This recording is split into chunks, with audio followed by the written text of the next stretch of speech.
김능구와 홍영식의 민심 레이더. 민심 레이더가 요즘 굉장히 인기가 높아요. 아마 홍 소장님이 이 민심을 갖다가 이렇게 정확하게 짚어주시니까 이 주목도가 높아진 것 같습니다. 그리고 오늘 또 뭔가 선물을 가져오셨던데요. 폴리하고 같이 조사를 했죠. 예.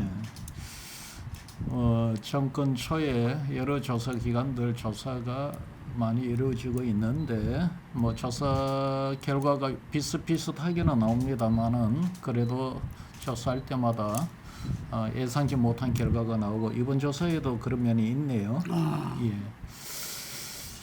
어떻게 이번 조사부터 먼저 소개를 드리고 이야기를 할까요? 예. 지금 이제 저희들이 어제 ALS로 1,009명을 조사를 했습니다. 무선은 99.7%고 유선은 0.3%고요. 선거 여론조사 심의위원회 그리고 우리 한길리서치 홈페이지에 들어오면 보실 수 있습니다. 네.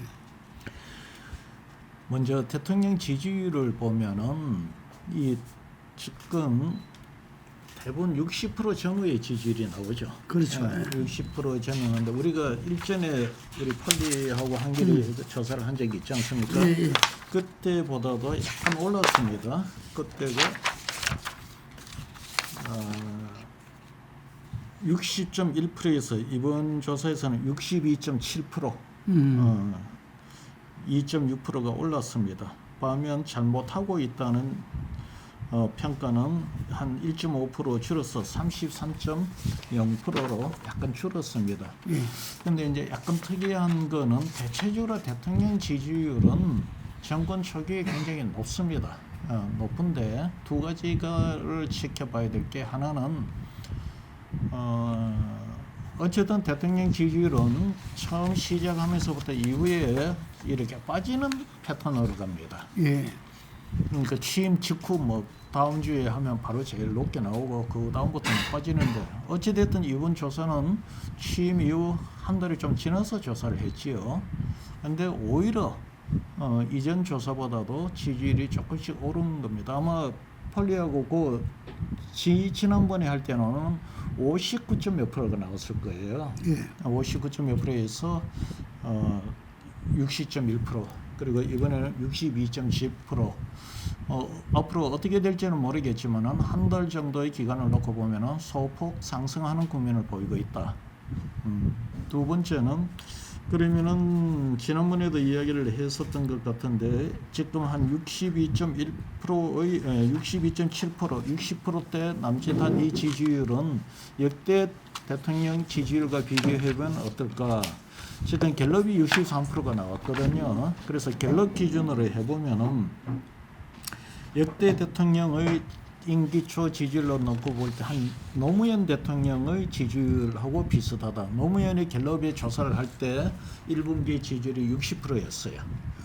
그래서 지금 현 시작 지점에 있어서의 지지율은 역대 대통령 지지율을 비교하면 노무현 대통령하고 비슷하고 그러면 다른 대통령하고 비교하면 어떨까 보면은 직전에 그 민주당 대통령의 직전 대통령이었던 문재인 대통령보다는 낫습니다. 문재인 대통령은 81%로 출발을 했습니다. 반면 윤석열 대통령이나 이명박 대통령은 50% 초반에서 시작합니다. 보면은 윤석열 대통령은 갤럽 1분기 지지율이 50%, 이명박 대통령은 52%로 출발합니다. 그래서 이명박, 윤석열보다는 높게 출발했다.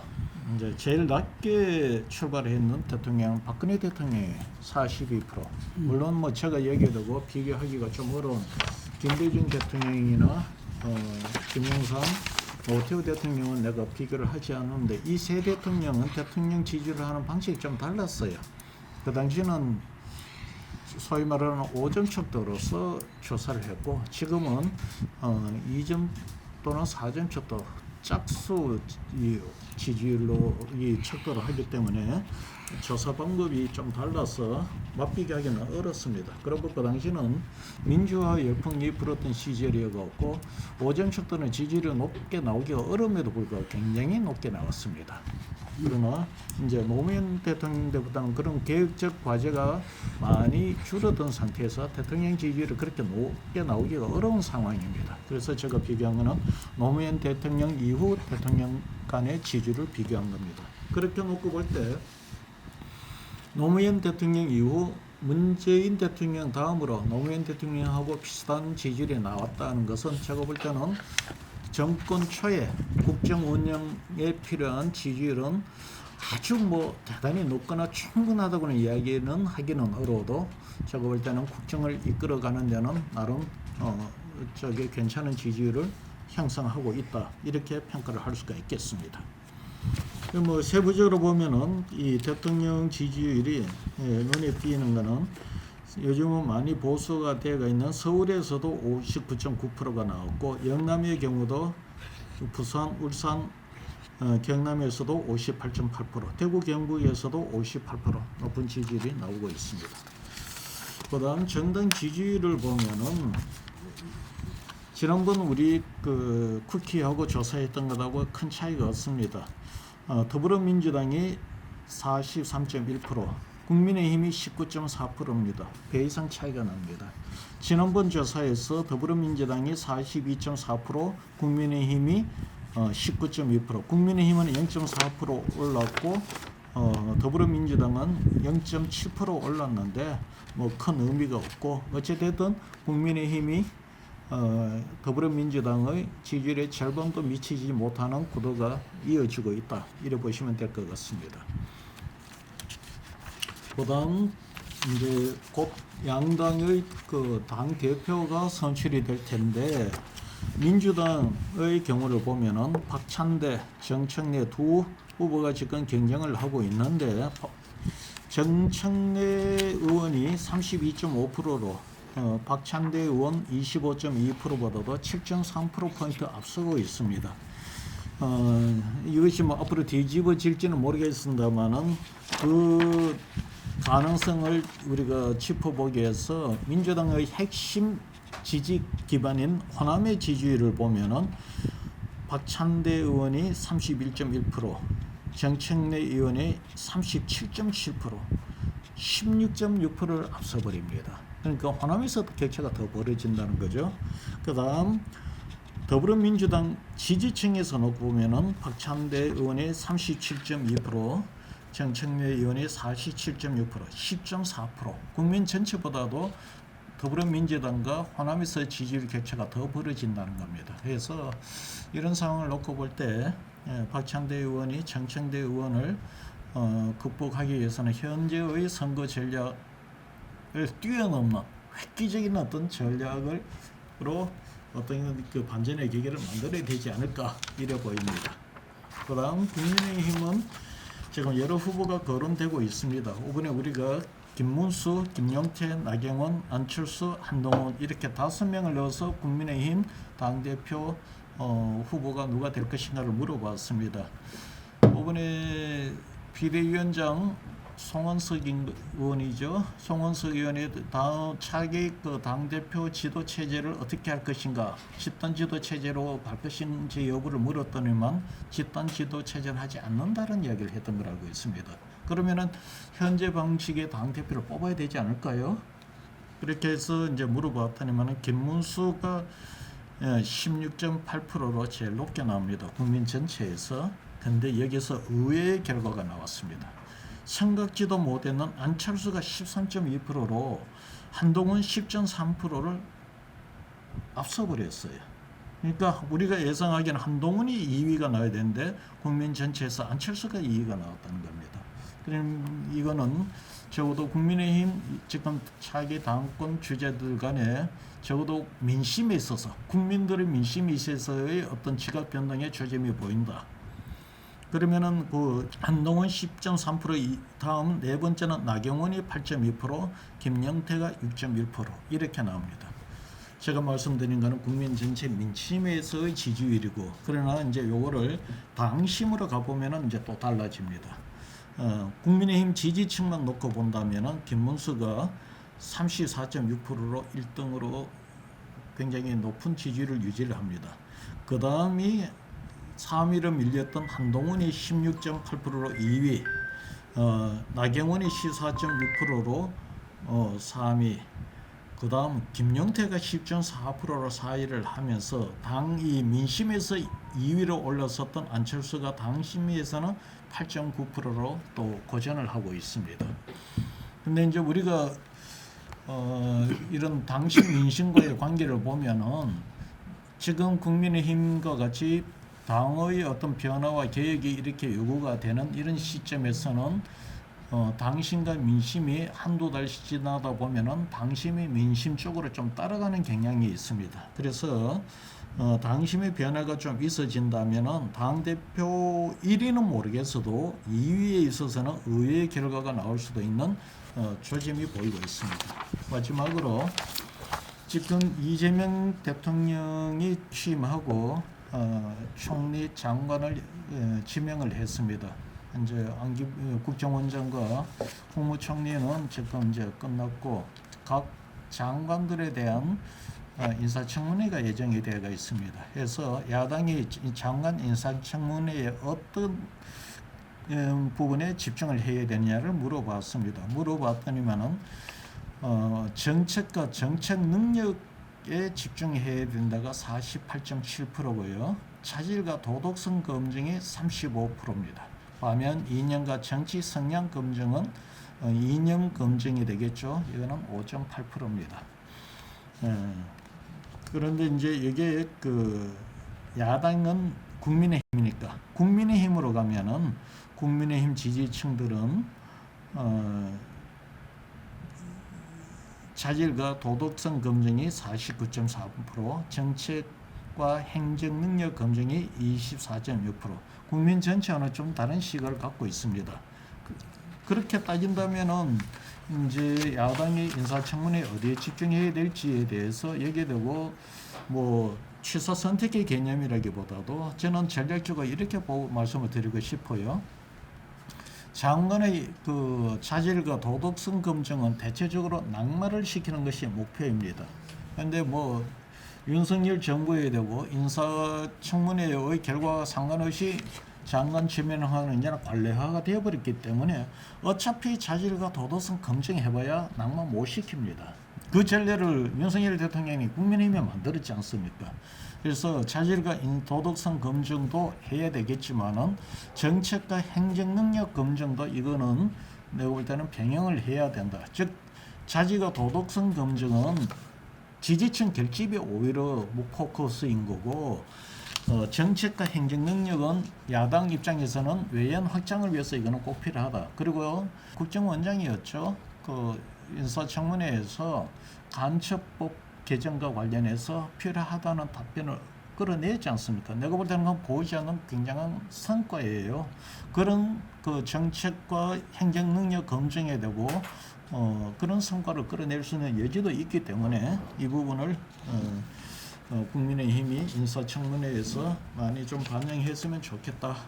이런 이야기입니다. 제가 5분 조사 결과에 대한 거는 이렇게 마무리하겠습니다. 자, 그 한길 리서치와 저희 폴리뉴스가 이렇게 공동 조사했던 그 조사 시간이 어제입니다. 어제 했던 조사이니까 아주 따끈따끈한 조사에서 대통령 취지와 양당 대표 취지가 어떻게 나타나는 것을 봤습니다. 대통령 취지가 금방 조사에도 나왔다시피 60대 초반입니다. 네.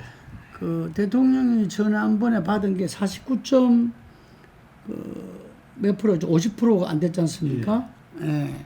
그래서 가반이 안 됐었는데 지금 60%를 모든 조사에서 돌파하고 있는데 이거는 역대 대통령 중에서 상위권이라고 볼 수가 있겠죠. 네. 특히 보면은 국힘이 기반이라 할 수 있는 PK에서 상당히 고른 지지율로 상승하고 있습니다. 예, 그건 어떻게 보십니까? 일단은 사실 그 어떤 부분이 있냐면은 이재명 대통령의 지지율의 약간의 그 특징과 같은 겁니다. 이재명 대통령의 특징, 지지율 아까 특징 잠시 말씀했는데 일단 이재명 대통령을 떠나갖고 정권 초반의 대통령들의 그 지지율은 아직은 그 실적이나 국정수행 구체적인 성과에 대한 평가보다도 기대치 이게 일단 많이 반영이 되고 있어서 이거는 나는 이제 제가 이야기할 때 임기 초에 여야 간에는 허니문 기간이 없어도 대통령과 국민들 간에는 허니문 기간이 짧더라도 있다. 그 효과가 첫 번째 있고 두 번째는 이재명 대통령의 지금 그 국정 운영은 전직 대통령에 대한 그 실망, 전직 대통령이 잘 하지 못했던 부분을 이재명 대통령이 그 통치 행위, 정치적 행위로서 많은 기대감을 끌어올려주는 부분이 있다. 두 번째, 지금 어찌됐든 그 개혁이나 이 민생과 관련해서 속도감을 내는 부분이 지지율을 끌어올리는 부분이 있다. 특히 대구 경북 쪽에서는 조금 예상과 달랐던 부분에 이재명 대통령이 되었을 때 자기네들은 이념적 프레임을 갖고서 이럴 것이다라고 이야기를 했는데 생각을 했는데 어쨌든 현재까지 드러나는 거로 봐서는 이념적 우려가 크게 드러나지 않고 실용적인 모습이 많이 드러나고 있으니까 대구 경북에서도 지지율이 좀 예상외로 높게 나오는 게 아닌가 이렇게 보여집니다. 지난 3일에 열린 이재명 대통령의 30일 기자회견 보셨죠? 네. 취임하고 한 달 만에 이 언론 기자회견 하는 거는 또 유례 없었던 것 같아요. 네. 보통 100일 정도 네. 한 성과와 준비를 가지고서 하는데 이번에 질의응답도 사전에 전혀 준비되지 않은 추첨으로 해가지고 했던 거고 이런 건 상당히 파격적이었다. 이렇게 보는데 그 내용이 제가 볼 때는 우리가 어느 대통령이든지 통합과 그다음에 그 능력 인사 뭐 이런 걸 원했던 워딩이 그대로 나온 것 같아요.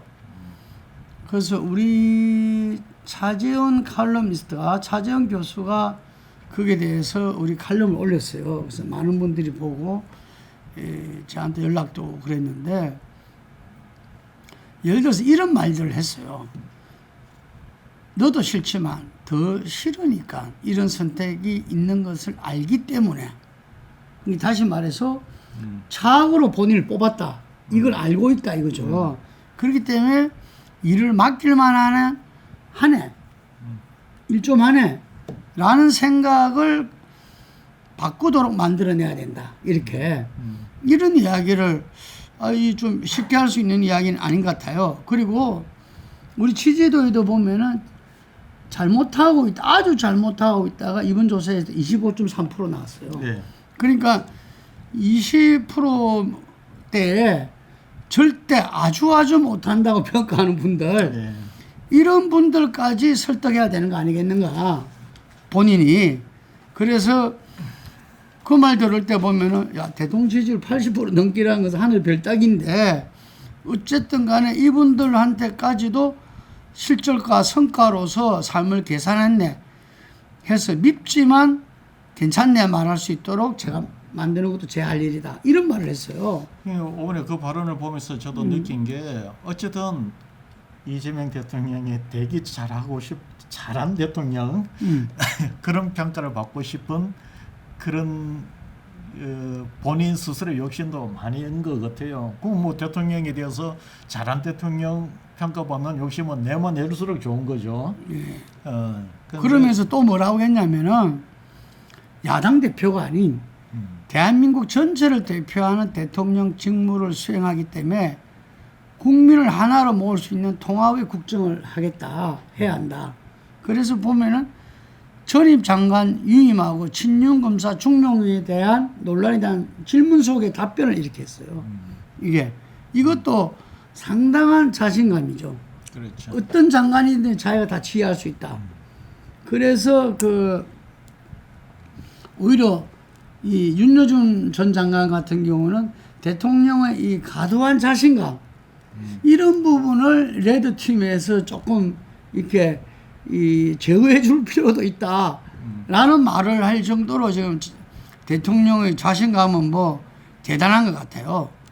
그 다음에 또 뭐라고 이야기했냐면은 그 정치나 외교에서 감정을 배제해야 된다. 이성적이고 논리적으로 대응해야 된다. 이러면서 실용주의잖아요.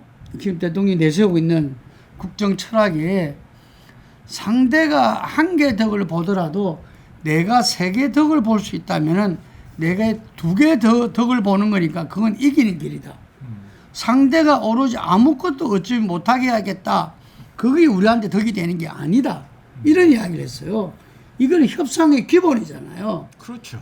협상의 기본을 지금 이야기하고 있는 겁니다. 이게 그래서 이번에 상법 개정 같은 경우에 예를 들면은 지금 야당에서 재계에서 목숨 걸고 반대하는 부분들은 일단 유보를 했었어요. 그 부분이 뭐냐면 집중투표제, 감사위원 분리 선출 이런 건데 근데 또 최근에 또 이 부분들을 추가로 개정하겠다 그러거든요. 민주당이 그 지켜볼 탓인데 어쨌든 이렇게 협상의 기본을 이야기했어요. 그 다음 마지막이 뭐냐면은 대통령이 이 공무원들이 자발적 의지를 끌어내는 방법을 아는 로봇 태권브이론을 이야기했어요. 이게 이 사람은 본래 이재명 대통령이 일머리 한다.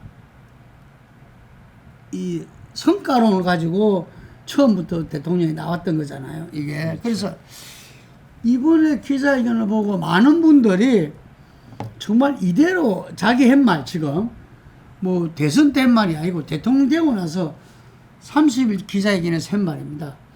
이 초심 유지가 관건이다.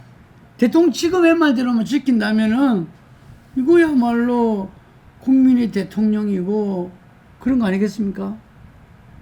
제가 보건대는 자신감보다는 절박함으로 절박함이 더 느껴지고요. 예. 우리 사회가 지금 그렇잖아요.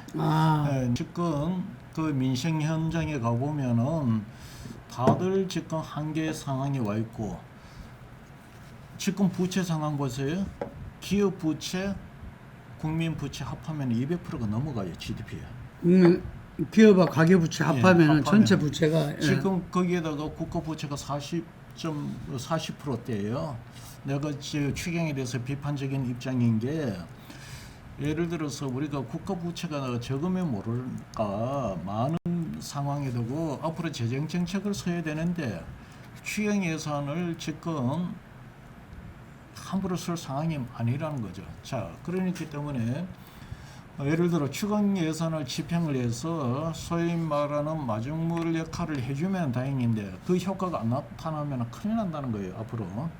그러니까 이 지금 이런 엄중한 사회에서 이 정부나 기업이나 국민들 모두가 다 이제는 여력이 없는 한계상으로 다 몰려 있다는 겁니다. 거기에다가 지금 또 하나 심각한 문제가 우리나라는 독특한 제도가 있잖아요. 전세 제도라는 거. 가계부채 만에 하나 전세 제도를 반영을 해버리면 우리나라 지금 국가 부채가 지금은 250%가 안 넘지만은 저게 250% 훌쩍 넘어버립니다. 중국이 지금 이제 300% 넘어간다고 지금 난리예요. 중국 보고 일본 보고 지금 탓할 상황이 아니에요. 웃을 상황이 아니에요. 자, 이런 상황, 절박한 상황에서 위기 상황에서 대통령직을 맡았기 때문에 그 해법에 대해서 어떻게 할 것인가에 대해서 누구보다도 고민을 많이 했을 겁니다. 그래서 아까 말씀하신 대로 그렇게만 리더십을 발휘만 해주면은 이 지금 절박한 대한민국을 구하는 데도 큰 역할을 할 것이고 누구나 역대 대통령 보면 어느 대통령이거나 임기 끝날 때 훌륭한 대통령 평가받고 싶어하는 개인적인 그 욕심이 왜 없겠어요? 그 평가도 얻을 수가 있겠죠. 그런데 아까 이야기했듯이 윤여준 뭐 지금 직함을 뭐라고 불러야 되겠지 모르겠습니다만 제일 대표적인 게 전 환경부 장관인데 윤여준 장관도 언급했지만 제가 우려하는 게 몇 가지가 있습니다.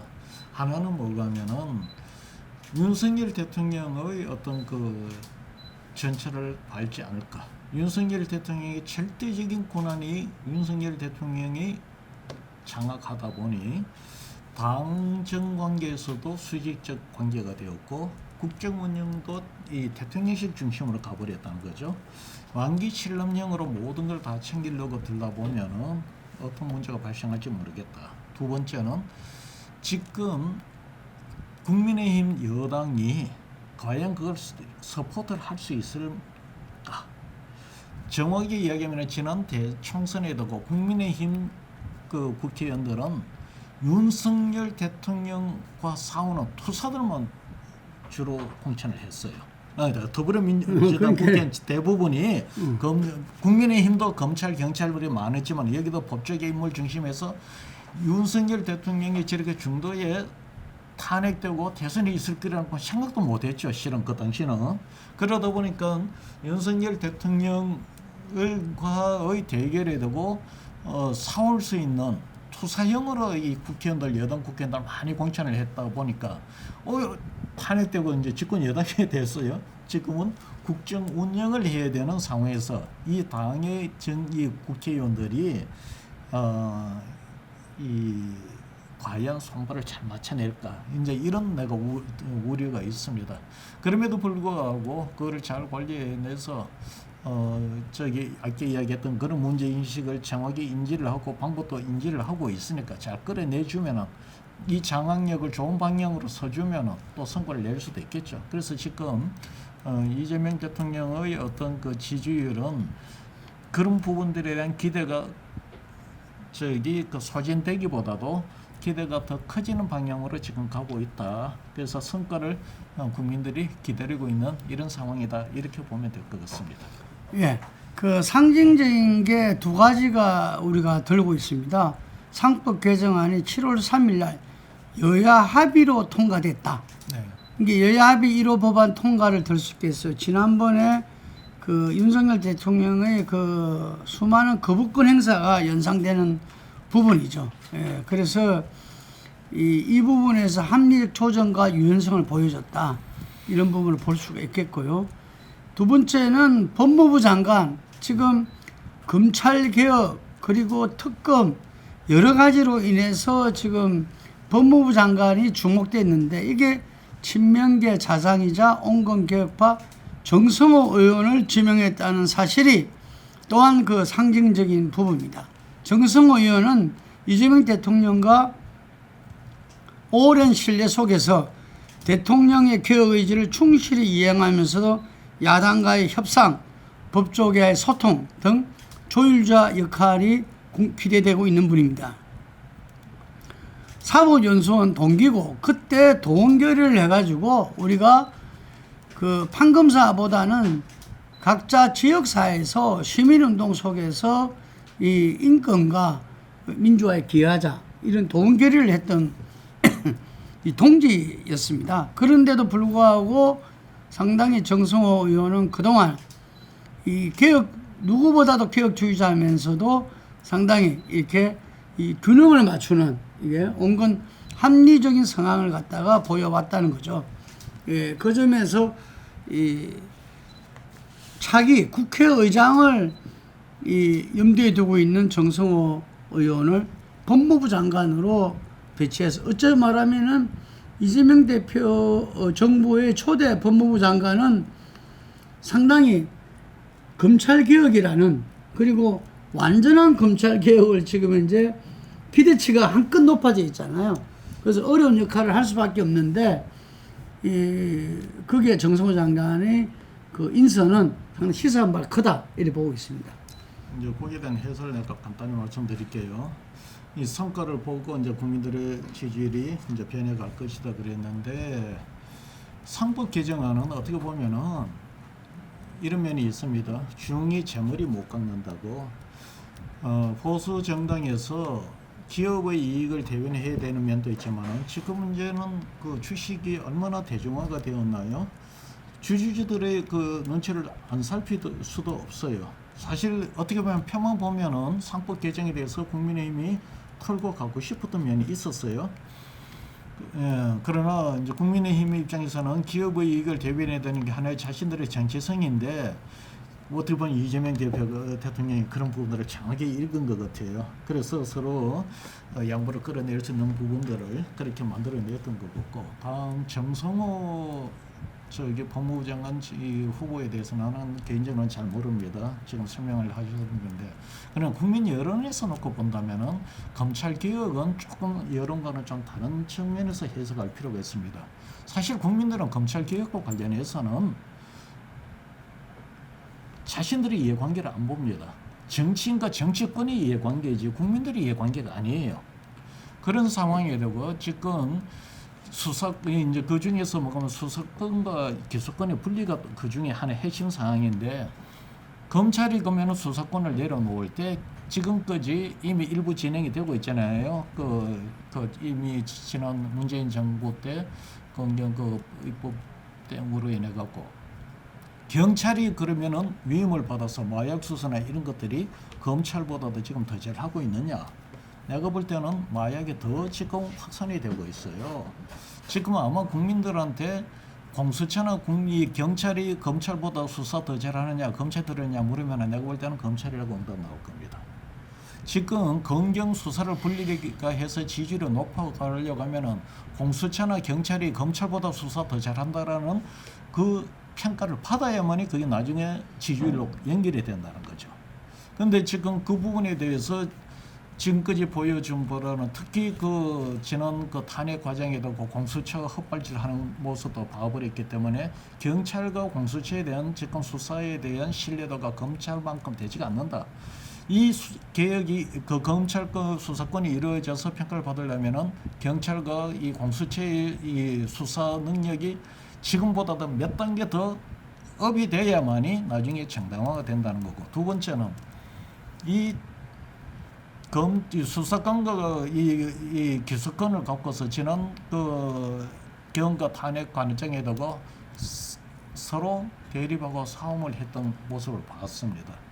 이것이 검찰 수사권과 이 기소권이 그런 식으로 정치적 사건을 놓고서 사사건건 대립을 하게 될 경우는 더 혼돈을, 정치적 이슈에 대해서는 혼돈이 가져올 수가 있는 부분이 있다는 거죠. 그래서 지금 국민들 입장에서는 검찰의 개혁 문제는 지금 검찰 개혁이 정치권에서 이야기하는 그 이유로 그것이 개혁이다라는 데 대해서는 아직 공감대가 크지 않을 것이다. 그렇게 해서 더 좋은 모습을 보여주기 전까지는 전부 다 차라리 옛날이 더 나았다라는 그 평가를 받을 수가 있습니다. 그래서 더더욱이나 사실 솔직히 말해갖고 그 부분에서 국민들 중에 많은 사람들은 이재명 대통령의 사법 리스크도 염두에 두고 거기에 대한 보복적 조치로 그런 검찰 개혁하려고 하지 않느냐, 그런 의혹도 갖고 있거든요. 그래서 이 검찰 개혁 문제는 한다고 해서 바로 국민의 지지율의 변화로 연결이 된다, 이렇게 해석하기보다도 국민들이 납득할 수 있는 이런 우려를 불식시켜줘야만이 평가가 좋은 방향으로 나올 겁니다. 예, 이재명 대통령의 어떤 이 지지율을 갖다가 완만하지만 지속적인 어떤 상승은 본인이 후보 시절부터 내놓은 실용주의, 이 실용주의에서 어떤 금방 아까 앞에 우리 홍 소장님께서 이야기하신 대로 너무 절박한 우리의 민생고 부분을 해결해 달라. 그렇죠. 라는 바로 그 부분에서 시작되었다고 보고, 그래서 제가 50%를 가반을 못 넘은 49%였지만 김문수 후보를 찍었던 41%에서 절반은 김문수 후보나 국힘 지지보다는 오히려 이재명 대통령에 대한 반대 표지 않나 이렇게 봐요. 그랬을 때 그 절반 정도가 현재 이재명 정부 이후에 이재명 대통령의 리더십에 대해서 기대감과 함께 지지를 보인다면은 저는 60% 넘어서 70%까지도 갈 것이다 이래 보는데, 이 부분에 있어 가지고 이 실용주의가 과연 지속적으로 국정 운영에서 이 중심으로 해서 갈 것이냐, 아니면 언제든지 이 이른바 강경파에 의한 뒤엎기가 또 시도될 수도 있다. 이런 우려도 바로 있더라고요. 그런 예. 그걸 이제 우리가 문재인 정부 때 보지 않았습니까? 이제 그런 우려 때문에 국민들이 지켜보자 과연 문재인 정부하고는 좀 다른 실용주의 노선을 갈 수 있을 것인가 이래 보는 거고요. 정당 지지율하고 연관지어가 한번 보실 필요가 있어요. 대선 직전 민주당 지지율이 40% 남짓 정도였어요. 지금 우리가 42.7 지금 민주당 지지율이 43.1%가 나왔습니다. 지난번에는 42.4%고요. 한 42, 3%의 정당 지지율이 나오는데 민주당은 대선 직전의 지지율에 비해서 지지율이 뭐 큰 변화가 없거나 올라도 1, 2% 올랐다 이렇게밖에 볼 수가 없어요. 반면 이재명 대통령은 그 무렵의 득표가 49.4%예요. 49.4%의 이재명 대통령의 그 지지율이 지금은 얼마로 올라왔느냐? 63%, 63%까지 올라왔단 말입니다. 자, 제가 얘기했지만은 대통령에 대한 지지율은 이렇게 대폭 올라가는데 왜 민주당에 대한 지지율은 안 올라갈까? 내가 아까 그 우려했던 부분이 그거라는 거죠. 민주당의 지금 그 당을 보고 있으면은 이거는 국정 운영에 이게 맞춤형이 아니라는 겁니다. 그래서 이 민주당이 이재명 대통령이 실용주의 노선으로서 성공을 하려고 하면은 당에서 상당히 보조를 잘 맞춰줘야 성공할 수 있겠다 이렇게 보는 겁니다. 네, 알겠습니다. 아까 뭐 지적한 거는 지금 민주당의 그 전반적인 구성은 이렇게 윤석열 대통령과 투쟁을 위한 그렇죠. 어떤 구성이었고 정권 교체를 위한 그런 구성이었다면 이제 여당으로서 그렇죠. 이 민주당도 기조와 구성이 좀 바뀌어야 된다. 그러니까 민주당 국회의원들이 그거를 스스로 자각하고 인식하고 자기들이 그런 역량으로 키워나가면서 변해줘야 돼요. 네, 여기서 잠깐 그 한미 정상협상에 대해서 짧게 제가 이야기하고 넘어가도록 하겠습니다. 이 트럼프 대통령이 서한을 이재명 대통령 앞으로 그 보내가지고 8월 1일부터 25% 상호 관세를 부과하겠다는 건데 이거는 이 7월 9일 예정됐던 관세 부과 시점을 8월 1일로 3주간의 이 유예 추가 협상 기간이 확보됐다는 이야기입니다. 지금 우리는 위성락 국가안보실장과 통상 그 수장을 급파해가지고 이 한미 정상회담 조기 개최와 막판 협상을 하고 있습니다. 그런데 상당한 어려움이 예상되고 있고요. 그런데 지금 우리가 어떻게 보면은 줄 게 별로 없다. 왜냐하면 우리가 미국산 수입품에 대해서는 한미 FTA를 통해서 거의 무관세로 해서 양보 여지가 별로 없다는 이야기죠. 이게 그 반면에 미국 관세처럼 되면 우리나라의 미국 수출품은 절반가량이 고관세가 부과되거나 부과될 예정이라는 겁니다.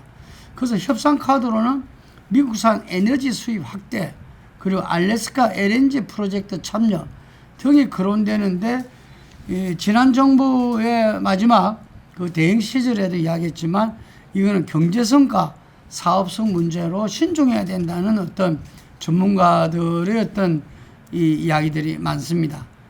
그리고 이와 관련돼서 9월 3일 중국 전성절 행사 뭐 초대가 비공식적으로는 지금 이렇게 진행되고 있는 모양인데 아마 한미 관계 이 지금 초미의 관세창을 앞두고는 불참으로 기울지 않겠는가. 그래서 이 부분에 있어 가지고는 우리가 외교 통상에는 여야가 없듯이 아마 전부 다 초당적인 어떤 외교와 협력으로서 이 난국을 이렇게 돌파해야 되지 않나 이렇게 생각이 듭니다.